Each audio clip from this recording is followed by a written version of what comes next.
Have you ever tried to fire someone and it backfired? Yes, we shall call him Bob. I am the construction manager of a medium-sized commercial contractor. I hired Bob. Bob had lots of experience, but he was also a former felon and had done time in prison. I knew nothing about Bob, but I was in desperate need of employees. He claimed to have a certain applicable set of skills for the job. His resume appeared very professional, especially for a guy looking for a near entry-level construction job. I've also always been a believer in giving someone that second chance, hoping to help them out and get them back to becoming a constructive member of society. After a few weeks, it was clear that Bob sucked. I decided I would be getting rid of him as soon as I could. I had already made up my mind that he had to go, but I needed the warm body for just one more week. I had determined to fire him on Friday. However, Bob went and hurt himself on Monday. He fell off of a 6-foot ladder. No one saw him do it, but he claimed to have hurt his foot. I had another employee on the job with Bob. We'll call him John. John is a very trustworthy employee. John called me up and said, Bob fell off a ladder and is leaving to go to the doctor, but he told me to keep it quiet because he knows that he can't pass a drug test. Bob didn't want to go to the workman's compensation doctor that I would have sent him to, you see. I didn't do anything immediately. About half an hour later, Bob called me. I was in a meeting and wasn't able to answer my phone. Bob left me a voicemail stating that his daughter was sick and vomiting all over the place at school, and he needed to pick her up but he would be back to work the following morning. I, of course, knew differently. However, I called Bob back, and he simply verified what he had said in the voicemail. I still didn't say anything about knowing what was really going on. This all happened at about 9:30 in the morning. At 6 o'clock in the evening, Bob called me to inform me that he had a fractured foot. He said he came down hard off a ladder, but it didn't hurt at the time, but it just started hurting in the afternoon. So he went to the doctor mid-afternoon, after he picked his sick kid up from school and all. I told him on the phone that he would have to go to a workers' compensation doctor tomorrow. The following day he shows up wearing a boot on his foot and with crutches. He hands me his emergency room paperwork.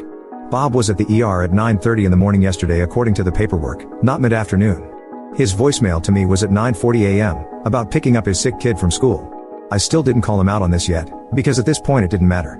If he was legitimately hurt at work, I couldn't fire him. He was due workers' compensation. I took him to the workers' compensation doctor. I had him take a urinalysis drug test. I have reason to believe he acquired a urine drug test passing kit the evening before, for reasons I won't explain here for the sake of brevity. In short, he passed. And Bob had a report from the ER that said his foot was fractured. Bob went on workers' compensation. He had follow-up appointments and always complained that his foot still hurt.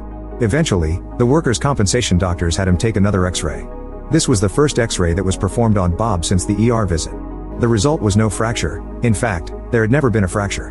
But Bob still had the ER visit paperwork indicating there had been a fracture. At any rate, he was given a full release to work. This was on a Friday. On Monday, I fired him. He asked for what cause? And I gladly explained to him that I knew him to be a liar, and that his work was unacceptable, that all other employees had complained of his work, etc. Remember, I had determined to fire him even before he was hurt. It really felt good calling him out as the liar he was that day. It felt really bad when he filed a wrongful termination suit against me. He claimed he was fired for getting injured on the job. He also took his hurting foot to another doctor for further treatment.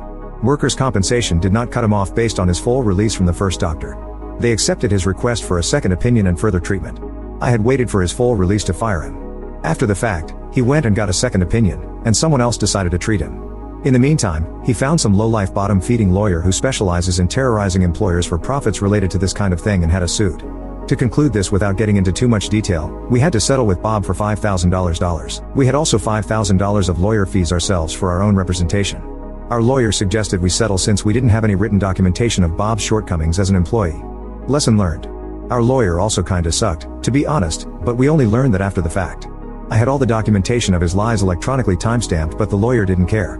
If we went to trial and lost, Bob was entitled to a huge payday in my company and the livelihood of 12 other people and their families would be vaporized. It would sink the ship.